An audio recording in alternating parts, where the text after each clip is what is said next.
الرحمن الرحيم. الحمد لله رب العالمين. اللهم صل وسلم وبارك على محمد وعلى آل محمد. اللهم انفعنا بما علمتنا وعلمنا ما ينفعنا وزدنا علما وبارك لنا في علمنا وارزقنا الإخلاص في القول والعمل كاملا وعلما نافعا لا ينسى وتوفيقا دائما وصحة ويقينا وعافية. آمين يا رب العالمين. Alhamdulillah kaum muslimin rahimakumullah. Kita lanjutkan pengajian tafsir Al-Quran satu hari satu halaman. Kita sudah sampai pada surah Al-Maidah, pada ayat yang sangat panjang, yaitu ayat yang ke-6 tentang peraturan wudhu, pada halaman 108. أعوذ بالله السميع العليم من الشيطان الرجيم من همزه ونفخه ونفثه. يا أيها الذين آمنوا إذا قمتم إلى الصلاة فاغسلوا وجوهكم وأيديكم إلى المرافق وامسحوا برؤوسكم وأرجلكم إلى الكعبين وإن كنتم جنبا فاطهروا وإن كنتم مرضى أو على سفر أو جاء أحد منكم من الغائط أو لمستم النساء فلم تجدوا ماء فتيمموا صعيدا طيبا فامسحوا بوجوهكم وأيديكم منه ما يريد الله ليجعل عليكم من حرج ولكن يريد ليطهركم وليتم نعمته عليكم لعلكم تشكرون. واذكروا نعمة الله عليكم وميثاقه الذي واثقكم به إذ قلتم سمعنا وأطعنا واتقوا الله إن الله عليم بذات الصدور.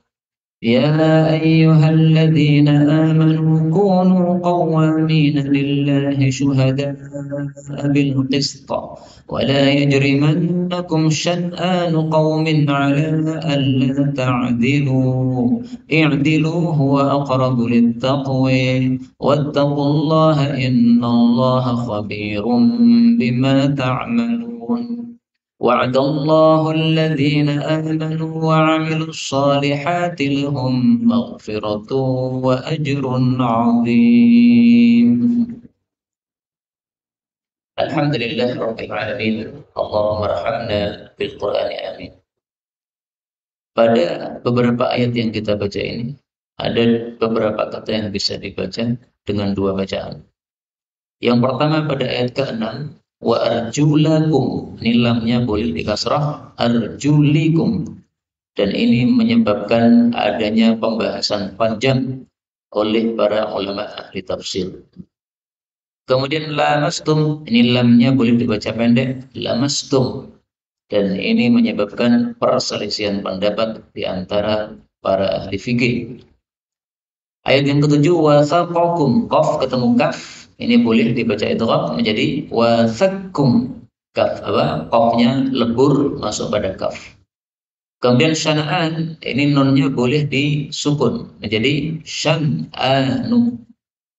Dan ini semuanya adalah qiraah mutawatirah, sumbernya dari Sayyidina Rasulullah sallallahu alaihi wasallam. Adapun tafsirnya secara ringkas, Allah mengatakan pada surah Al-Maidah ayat ke-6. Dan ini karena ayatnya panjang, maka kita ambil sepotong-sepotong. Allah mengatakan, ya ayyuhalladzina amanu, wahai orang-orang yang beriman, idza qumtum, jika kalian berdiri, ila salati, kepada salat, faghsilu, maka basuhlah, wujuhakum, wajah kalian, wa aydiyakum, dan tangan-tangan kalian, ilal marafiqi, bersama siku-siku. Wamsahu, dan usaplah, biru'usikum, kepala kalian, wa arjulakum, dan basuhlah kaki kalian, ilal ka'bain, bersama kedua mata kaki. Sampai di sini, ini adalah perintah untuk berwudu sebelum salat. Para ulama mengatakan, ketika kita mendengar ya ayyuhalladzina amanu, maka kita disuruh untuk pasang telinga kita. Karena setelah ya ayyuhalladzina amanu, pasti ada kebaikan besar yang diperintahkan oleh Allah atau ada keburukan besar yang dilarang oleh Allah Subhanahu wa taala. Nah, salat itu termasuk kebaikan besar dan kuncinya adalah berwudu sebelumnya. Karena itulah Rasul Shallallahu Alaihi Wasallam bersabda dalam hadis yang sahih, "At-tuhuru syatrul iman." Wudu adalah separuhnya salat. Maksudnya, wudu tanpa salat, salat tanpa wudu tidak diterima oleh Allah. Rasul mengatakan, "At-tuhur," berwudu, syatrul iman, separuh iman. Maksudnya separuh salat. Tanpa wudu tidak diterima oleh Allah Subhanahu wa taala. Sebagaimana sabda Nabi sallallahu alaihi wasallam, "Idza ahdatsa la tuqbalu salatu ahadikum," tidak diterima salat seseorang idza ahdath, kalau sudah hadas, hatta yatawadda, sampai dia berwudu terlebih dahulu. Hadis muttafaqun alaih, juga diriwayatkan oleh Abu Dawud, Tirmidzi dan yang lain-lain. Maka yang dimaksud di sini, idza qumtum, jika kalian berdiri, maksudnya hendak berdiri melakukan salat. Jadi bukan setelah berdiri menghadap kiblat baru wudu, bukan ya. Sebelum berdiri menghadap kiblat, maka kita disuruh untuk sholat untuk berwudu terlebih dahulu. Yang dimaksud perintah wudu di sini, ini bagi yang hadas. Karena kalau tidak hadas, maka tidak wajib untuk berwudu. Tapi apakah tetap diperintahkan? Tetap. Jadi misalnya ini antum pengajian pada maghrib sampai isya. Nanti adzan isya, panjenengan belum hadas. Apakah ayat ini berlaku? Berlaku. Hanya saja perintah untuk wudhu dalam kondisi tidak hadas, ini perintah yang tidak wajib. Tapi untuk kondisi hadas, maka perintahnya perintah wajib. Jadi kalau antum nanti wudhu lagi, bagus, lebih utama daripada tidak wudhu lagi. Apakah ada fadilahnya? Hadis yang dhaif mengatakan, "Man tawadda'a 'ala tuhrin," barang siapa yang berwudu padahal masih suci, kutiba lahu asyru hasanatin, dicatat baginya 10 pahala. Hadis ini riwayat Abu Dawud, tapi derajatnya apa? Dhaif. Tapi meskipun dhaif, maknanya sahih. Allah Subhanahu wa taala mengatakan di dalam surah Al-An'am ayat 160, "Man jaa bil hasanah," siapa yang melakukan kebaikan, falahu asyrun amsaluha, atau asyru amsalihha, dua qiraat. Dia mendapatkan 10 yang semisalnya. Wudu termasuk kebaikan, maka mendapatkan pahala 10 minimalnya. Sebagian ulama mengatakan idza qumtum, kalau kalian berdiri maksudnya bangun tidur. Karena orang tidur ini hadasnya berarti dia sudah hadas. Hadas itu kan kencing, hadas. BAB, hadas. Tidur sampai melenyapkan kesadaran, itu juga hadas. Maka kumtum di sini bangun tidur. Maka hendaklah faghsilu wujuhakum. Kalau mau sholat, maka basuhlah wajah kalian. Di sini tidak disebutkan berkumur-kumur, tidak disebutkan memasukkan air ke lubang hidung, istinsyak, istighfar, tidak disebutkan cuci tangan. Berarti semua itu hukumnya adalah apa? Maka yang wajib adalah membasuh wajah. Seandainya kita datang ke masjid tergesa-gesa, imamnya sudah ada qomatnya sudah dikumandangkan. Kita khawatir kalau wudunya sempurna dari awal sampai akhir telat. Nah, maka kita boleh wudu yang minimal, yaitu dengan cara langsung membasuh wajah. Tangan tidak usah dibasuh, tidak usah berkumur-kumur, tidak usah istighfar. Ini sudah sah. Tapi memang ini masalah khilafiyah. Menurut Imam Ahmad, berkumur-kumur dan memasukkan air ke dalam hidung ini adalah wajib. Kenapa? Karena wujuhakum, wajah ini sudah mencakup semuanya. Dalam wajah ada mulut. Nah, berkumur-kumur termasuk faghsilu wujuhakum. Dalam wajah ada hidung, berarti istighfar sudah termasuk faghsilu wujuhakum. Tapi kalau mazhab Syafi'i dan demikian juga mazhab Maliki, faghsilu wujuhakum ini yang wajib. Yang wajib adalah basuh wajah, adapun berkumur-kumur dan istighfar itu termasuk sunnah wudu, tidak wajib. Maka di sini ada perselisihan pendapat di antara para ulama rahimahumullah taala. Wajah itu apa? Wajah batasnya dari tempat terbitnya rambut yang normal Sehingga kalau botak ini tidak dianggap, ini tetap kembali ke biasanya. Sampai ke tempat tumbuhnya jenggot atau dagu. Dagu sini, ini adalah wajah. Maka bawahnya dagu ini sudah tidak wajah lagi. Nah, sehingga perempuan semestinya kalau pakai jilbab, ininya ditutupi. Karena ini bukan termasuk wajah. Kalau bisa. Kemudian area wajah yang samping itu dari telinga sampai telinga. Nah, inilah wajah. Maka inilah yang wajib dibasuh. Yang lainnya tidak wajib. Tidak wajib basuh begini. Adapun Nabi ketika berwudu ambil air kemudian dimasukkan pada jenggot itu karena jenggot beliau tebal dan itu sunnah dan itu tidak wajib. Kemudian karena di sini Allah mengatakan membasuh wajah, maka Ibnu Katsir mengatakan Bismillahnya itu dibaca pada saat apa? Membasuh wajah, bukan pada saat membasuh tangan. Karena membasuh tangan ini hanya sunnah saja tambahan. Adapun yang wajib adalah ketika basuh wajah. Kalau kita mau baca bismillah ketika wudhu, bismillahnya pada saat membasuh wajah. Demikian dijelaskan oleh Ibnu Katsir dalam kitab tafsirnya. Rasul sallallahu alaihi wasallam bersabda, "La salata liman la wudu'alah." Tidak sah salatnya orang yang tidak punya wudu. Wala wudu'a liman lam yadhkur ismallahi alaihi, dan tidak sempurna wudunya orang yang tidak membaca bismillah. Hadis riwayat Abu Dawud, kata Syekh Al-Albani sahih, tapi kata Imam Ahmad dhaif. Tapi bismillah itu hanya kesempurnaan, tidak wajib. Sehingga kalau kita sebelum wudu baca bismillah, maka wudunya lebih sempurna. Kalau tidak gimana? Tetap sempurna tetapi kurang. Jadi sempurna tapi kurang. Kemudian Allah mengatakan wa aydiyakum ilal marafiq. Tangan dibasuh sampai ke siku-siku. Kata-kata ila sampai itu maksudnya bersama siku-siku. Artinya siku-sikunya wajib dibasuh. Karena kalau hanya sampai itu berarti siku-sikunya enggak termasuk. Nah, makanya ila itu maksudnya bersama. Siku-siku tetap dibasuh. Maka sunnahnya Nabi ketika membasuh siku-siku ini airnya diputar begini. Meskipun seandainya tidak diputar juga nggak apa-apa ya, mungkin semuanya siku-sikunya basah terkena air. Sebagaimana diriwayatkan oleh Daraqutni, karena idza tawadda, Nabi kalau wudu ada ralma memutar air ala mirfaqai pada kedua sikunya. Hadis riwayat Daraqutni sahih. Nah, ketika memutar pada siku, otomatis ada tambahan sedikit dari siku ini ya. Nah, tambahannya ini hukumnya hanya sunnah, tidak wajib. Seandainya tidak ada tambahan itu yang kena air, tidak ada masalah. Dan jangan berwudu melebihi apa yang diajarkan Nabi. Nabi hanya sampai pada siku-siku, maka jangan dilanjutkan sampai ketiak. Karena sebagian orang wudu itu sampai ketiak.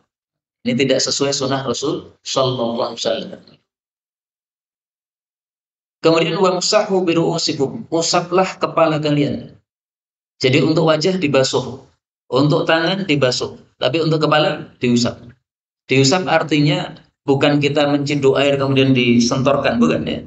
Tapi kita ambil air, kemudian ditumpahkan, nah kemudian sisa air yang ada di tangan ini diusapkan. Dari mulai depan sampai ke belakang, kemudian dibalik lagi ke depan, sesuai hadis yang paling sahih. Ada lagi yang mengatakan ditaruh di tengah, kemudian ke depan, kemudian ke belakang. Ini juga tidak ada masalah. Ada lagi cara yang lain dari depan ke belakang. Sudah, tidak usah dibalik. Nah, semuanya boleh. Tapi yang paling sahih dan paling masyhur adalah dari depan ke belakang, dari belakang ke depan lagi. Itu yang paling sahih dan masyhur. Mengusapnya berapa kali? Diperselisihkan ulama lagi. Kalau mazhab Syafi'i disunahkan musab 3 kali. 1, 2, 3. Kalau bolak-balik ya begitu. 1, 2, 3. Tapi menurut Imam Ahmad mengusap hanya 1 kali. Kenapa? Karena dalam hadis yang sahih masaha wahidah. Nabi mengusap kepala hanya 1 kali. Lah terus mazhab Syafi'i kok menggunakan 3 kali, apa dasarnya? Dasarnya hadis yang umum. Tawadda'a thalathan. Nabi Shallallahu Alaihi Wasallam berwudu 3 kali. 3 kali berarti berkumurnya 3 kali, kemudian membasuh wajahnya 3 kali, kepalanya pun juga 3 kali. Ya, jadi dalilnya dalil umum seperti itu. Makanya insya Allah lebih Bagus pendapat yang pertama bahwa mengusap kepala hanya satu kali, karena hadisnya jelas mengatakan wahidah, satu kali diusap. Kemudian wa arjulikum, wa arjulakum, kita pakai bacaan biasanya saja ya. Bacaan biasanya lamnya di fathah. Wa arjulakum, dan basuhlah kaki-kaki kalian ilal ka'bain, bersama kedua mata kaki. Kenapa kaki di sini diartikan basuhlah, bukan usaplah? Perhatikan di sini. Wujuha, ini haknya di fathah. Aidia, ini haknya di fathah. Arjula, lamnya juga di fathah. Berarti ini senasib atau semakna, yaitu kembali ke sini. Faghsilu, basuhlah wujuhakum, wajah kalian. Faghsilu, basuhlah aidiakum, tangan kalian. Faghsilu, basuhlah arjulakum, kaki kalian. Adapun ru'usi ini dikasrah, ya kan? Kenapa dikasrah? Karena Allah mengatakan sebelumnya, wamsahu, usaplah biru'usikum, kepala kalian. Jadi yang kasrah ini yang diusap. Adapun yang fathah ini yang dibasuh. Ini kalau kita baca dengan bacaan arjulakum. Kalau dibaca dengan bacaan arjulikum, berarti li-nya kembali kepada ru'usi. Berarti kembali kepada imsah. Basuhlah kepala kalian, usaplah kepala kalian dan usaplah kaki kalian. Gimana maksudnya? Nah, di sini terjadi kesesatan orang-orang Syiah.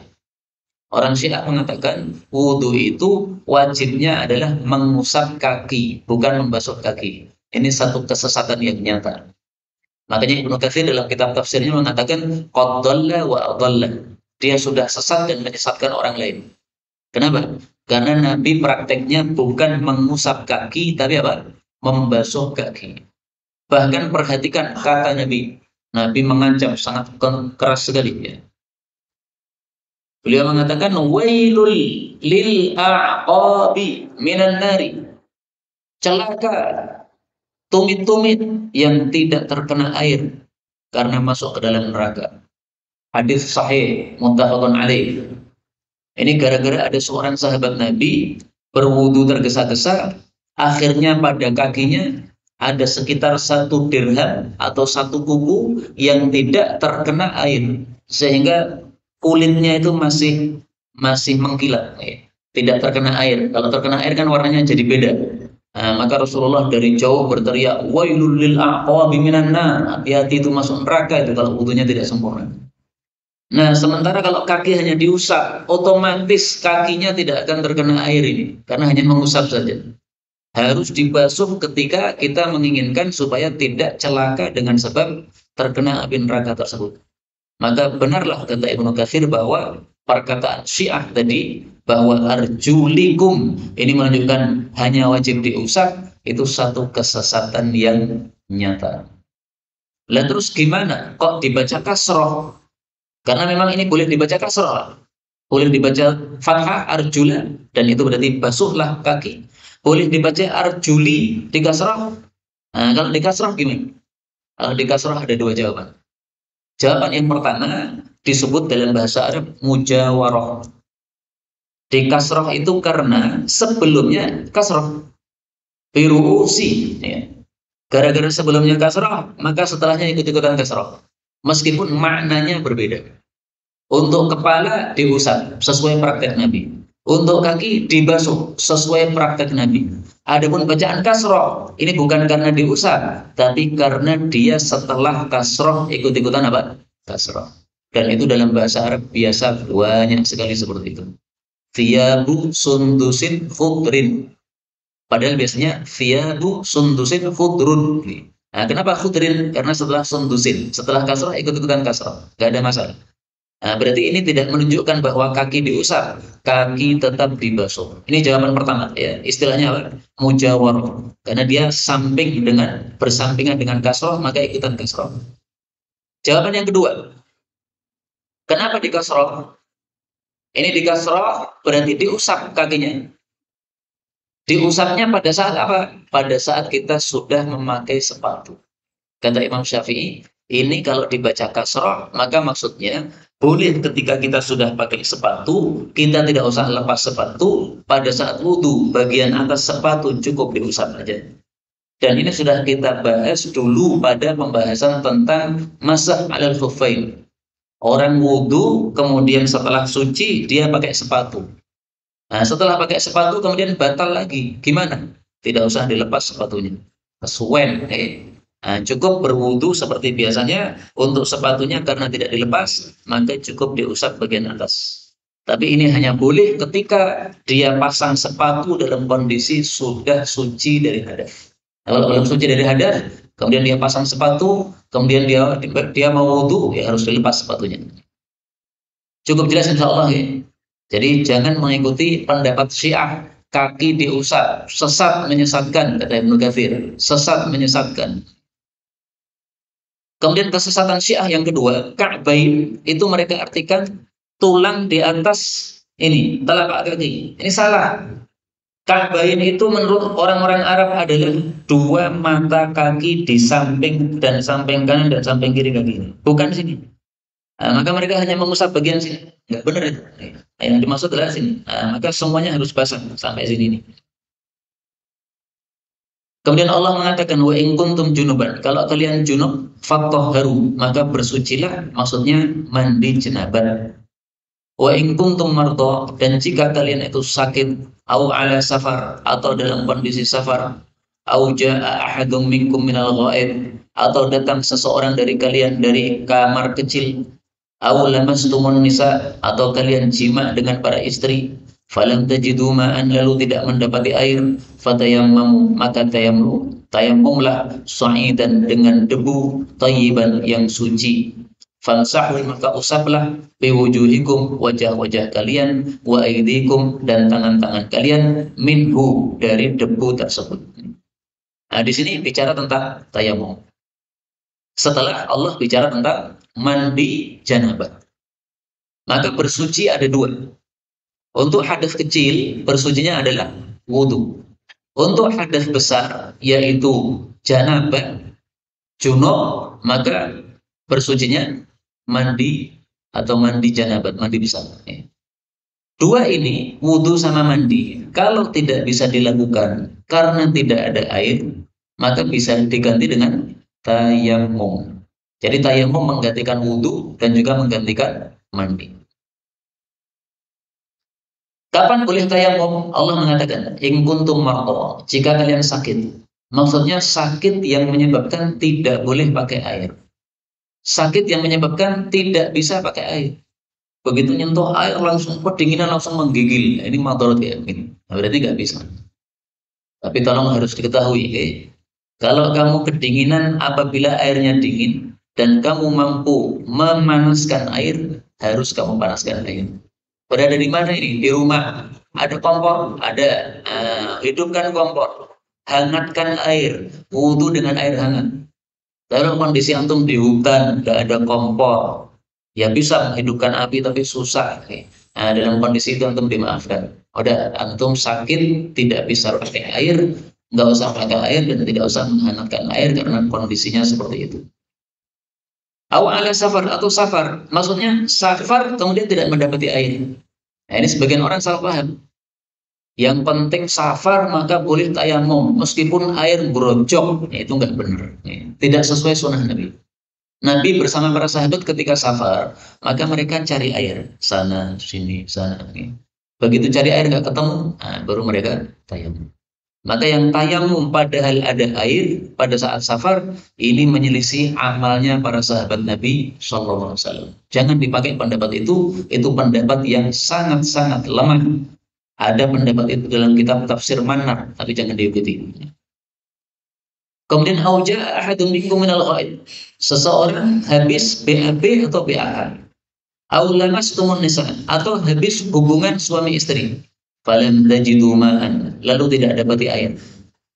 Maksudnya hadas kecil maupun hadas besar.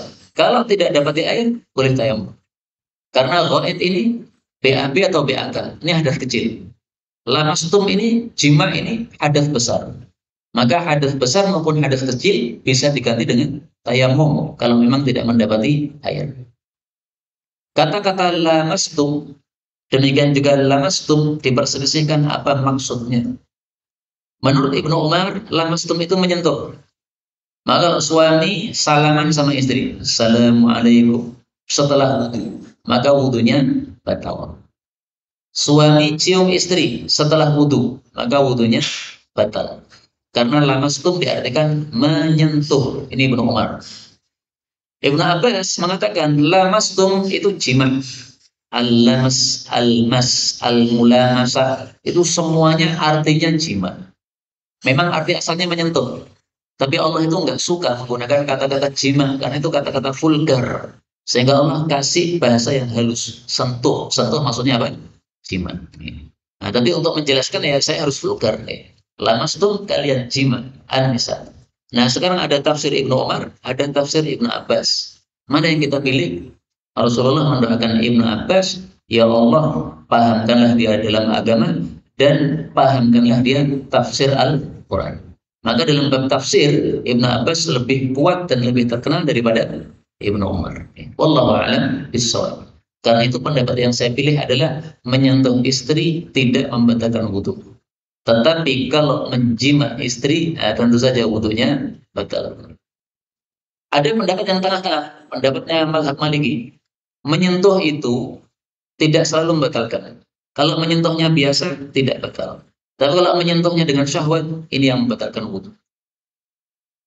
Kata-kata falam tajidu ma'an, tidak mendapati air, termasuk juga tidak mampu menggunakan air. Meskipun airnya ada, tapi tidak mampu menggunakan. Sama juga, boleh tayamum. Sa'idan debu.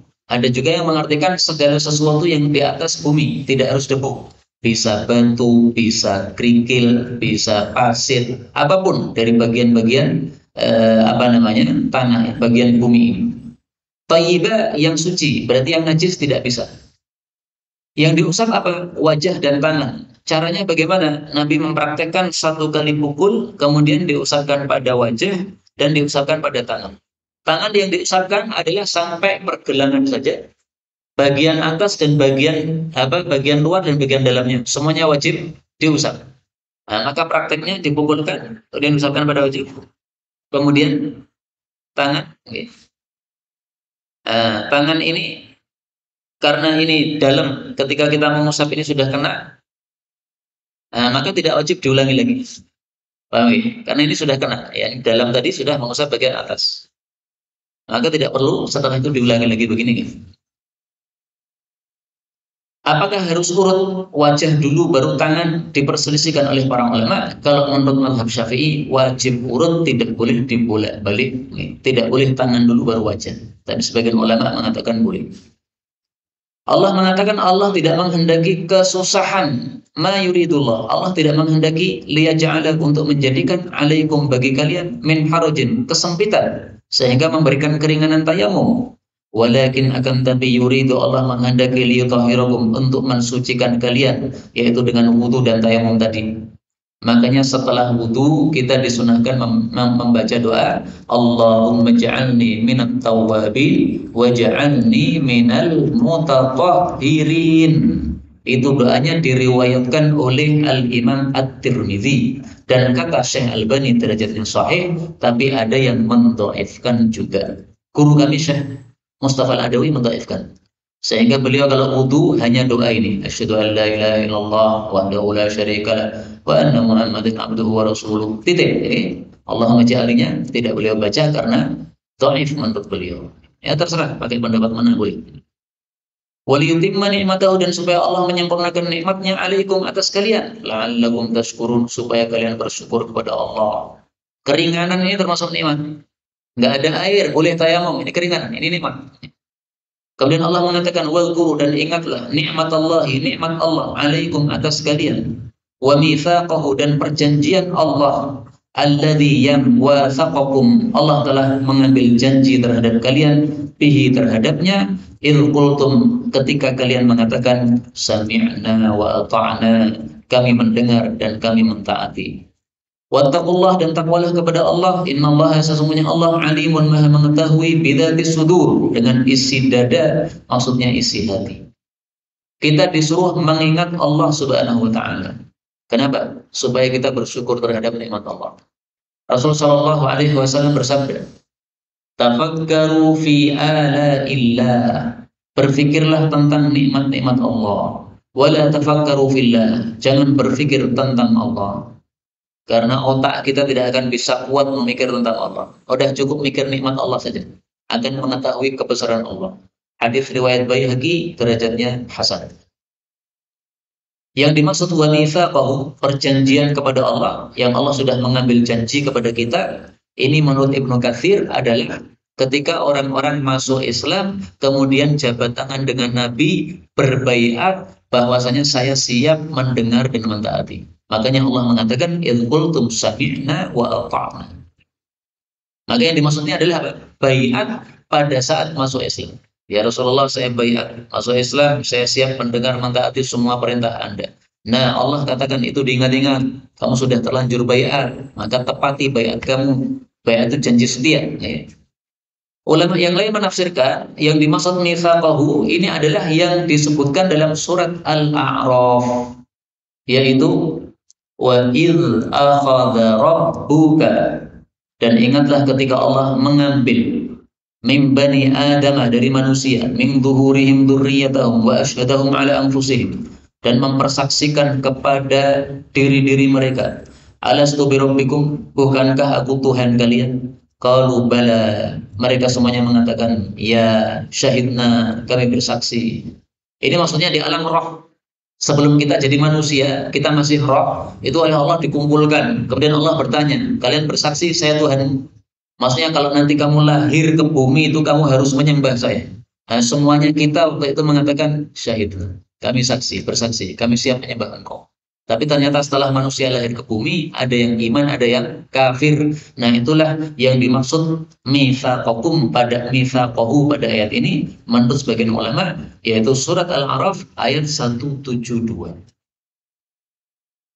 Kemudian Allah mengatakan, ya ayyuhalladzina amanu, wahai orang-orang yang beriman, kunu, jadilah kalian qawwamina, penegak, maksudnya penegak kebenaran, lillah, karena Allah, maksudnya ikhlas karena Allah, syuhada'a, saksi-saksi, bil qisti, dengan keadilan, wala, dan janganlah yajrimannakum, menyebabkan kalian, syana'anu qaumin, kebencian kalian kepada suatu kaum, jangan menyebabkan ala alla ta'dilu, kalian menjadi tidak adil. I'dilu, adillah kalian. Huwa aqrabu littaqwa, itu lebih mendekati ketakwaan. Wattaqullaha, dan takwalah kepada Allah. Innallaha khabir, sesungguhnya Allah Maha tahu bima ta'malun, terhadap apapun yang kalian amalkan. Ayat ini mengandung 4 perintah. Perintah pertama, kunu qawwamina lillahi. Jadilah kalian itu penegak kebenaran karena Allah. Syuhada bil qisti, menjadi saksi yang adil. Jadi kebenaran harus ditegakkan. Ngomong yang benar, membela kebenaran, meskipun rasanya pahit, meskipun menyebabkan madarat terhadap diri kita. Sebagaimana sabda Nabi sallallahu alaihi wasallam, "Qulil haqqa walau kana murran." Qulil haqq, ucapkanlah yang benar, wa in kana murran, meskipun rasanya pahit. Misalnya seseorang mengakui saya yang bersalah, itu ngomong yang benar meskipun pahit. Ada serempetan, kemudian satunya jatuh. Nah, kita yang salah, kita harus ngaku saya yang salah. Saya tanggung jawab. Ini dia sakit, saya tanggung jawab mengobati dia. Karena kita yang salah, harus diakui salah. Memang salah. Itu maksud qawwamina lillah, menegakkan kebenaran karena Allah. Kalau semata-mata karena Allah, maka kita tidak akan peduli apakah kebenaran itu menyebabkan kita jadi rugi karena harus ganti rugi, harus keluar biaya, ataukah justru kita yang mendapatkan keuntungan. Tidak peduli, karena tujuannya adalah Allah Subhanahu wa Ta'ala. Kemudian perintah yang kedua, Allah mengatakan wala yajrimannakum sya'an qaumin ala alla ta'dilu. Perintah yang ketiga ya, janganlah menyebabkan kebencian kalian kepada suatu kaum sehingga tidak adil. I'dilu, adil. Misalnya kita ahlu sunnah benci kepada orang-orang Syiah. Nah, kemudian kita tidak adil kepada mereka, tidak boleh. Makanya para ulama ketika ditanya bagaimana orang-orang Syiah itu, apakah kafir ataukah tidak kafir? Dengarkan jawaban Syekh bin Bas. Beliau mengatakan minhum kafir wa minhum khairul kafir. Di antara mereka ada yang kafir, ada yang tidak kafir. Nah, ini berarti adil. Banyak orang gara-gara benci, saking bencinya kepada Syiah, akhirnya tidak ada. Tidak adanya gimana? Mengatakan Syiah bukan Islam, alias semua Syiah kafir, semuanya total. Ini tidak benar seperti ini. Kalau Anda mengetahui tokoh-tokoh Syiah, ternyata mereka saling perang antar mereka. Yang satu mengatakan Quran berubah, sudah berkurang 30 juz ini. Yang satu mengatakan enggak berubah. Saling mengkafirkan antara mereka. Syiah yang mengatakan Quran berubah itu namanya Syiah Akhbariyah. Karena mengikuti khobar-khobar atau riwayat-riwayat yang ada pada kitab mereka tanpa peduli sahih dhaif, pokoknya ditelan semua. Syiah yang mengatakan Quran tidak mungkin berubah karena Allah menjamin inna nahnu nazzalna dzikra wa inna lahafidun. Mereka mengatakan bahwa kalian kafir. Kenapa? Karena kalian mengingkari ayat tersebut yang menjamin bahwa Quran tidak akan berubah. Nah, Syiah seperti ini disebut Syiah usuliyah, yang mereka tidak menerima semua riwayat yang ada pada kitab mereka dengan total, tapi dipilah-pilih. Ini riwayatnya sahih, ini riwayatnya dhaif. Yang sahih ini yang bisa dipakai, yang dhaif ini tidak bisa dipakai. Maka semua riwayat yang menunjukkan bahwa Quran berubah oleh mereka ditolak. Kenapa? Karena dhaif. Kenapa dhaif? Karena bertentangan dengan ayat Quran tadi. Nah, kalau memang kenyataannya Syiah seperti itu, ada akhbariyah, ada usuliyah, kenapa kita kafirkan semuanya? Ini tidak benar. Makanya guru kami Syekh Utsman Al-Khamis itu setelah beliau selesai belajar agama dari Syekh Utsaimin, kemudian pulang ke Kuwait, maka beliau melihat orang-orang Syiah ini kasihan. Kenapa?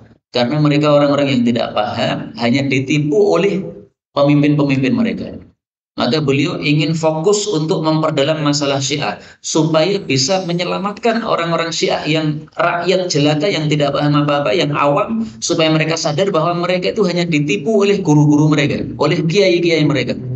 Maka akhirnya beliau memfokuskan diri mempelajari kitab-kitab Syiah.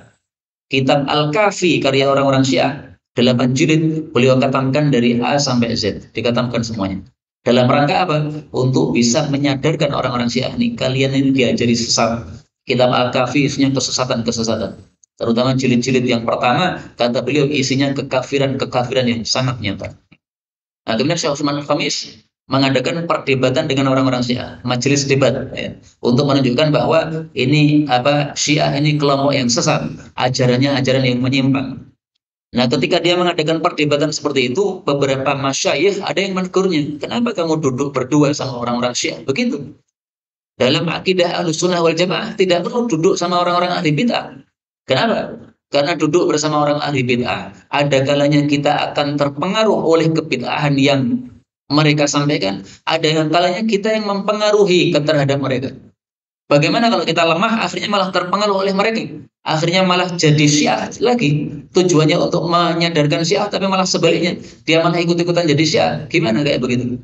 Nah, maka beliau akhirnya keliling oleh para masyayikh. Tanya fatwa, boleh enggak saya itu mendebat orang-orang Syiah? Maka semua guru-guru beliau sudah dikelilingi, hampir semuanya mengatakan, lanjutkan. Satu guru yang belum ditanya, Syekh Utsaimin, guru beliau yang paling dekat dengan beliau. Kenapa belum ditanya? Karena beliau sudah wafat. Maka karena sudah wafat, akhirnya ketika beliau tidur, mimpi ketemu Syekh Utsaimin. Tanya, Syekh, boleh nggak saya mendapat orang-orang Syiah ini? Tujuannya untuk menyadarkan orang-orang Syiah yang tidak paham bahwa mereka dalam kesesatan. Maka Syekh Utsaimin menanyakan 2 pertanyaan. Siapa Imam 12? Nah, disebutkan oleh beliau, Imam 12 adalah 1, 2, 3. Apa beliau? Ini nama-namanya apa?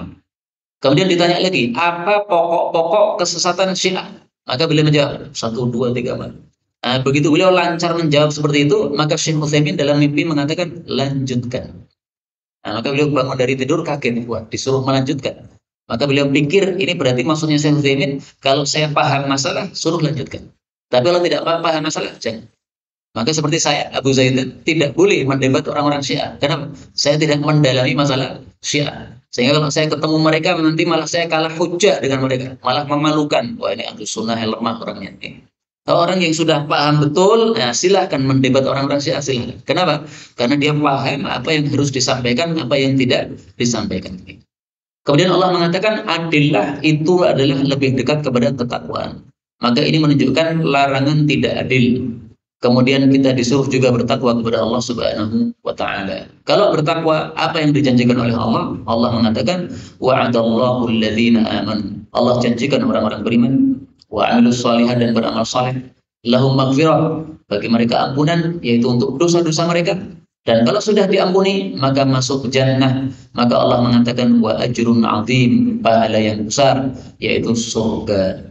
Allah menyebut surga dengan nama yang banyak. Salah satunya ajrun azim, salah satunya al-fawzul azim pada surat An-Nisa ayat 13 dan lain-lain. Inilah dapat kita bicarakan benarnya dari Allah. Kalaupun ada salahnya, fa astaghfirullahal azim li wa lakum walhamdulillahi rabbil alamin.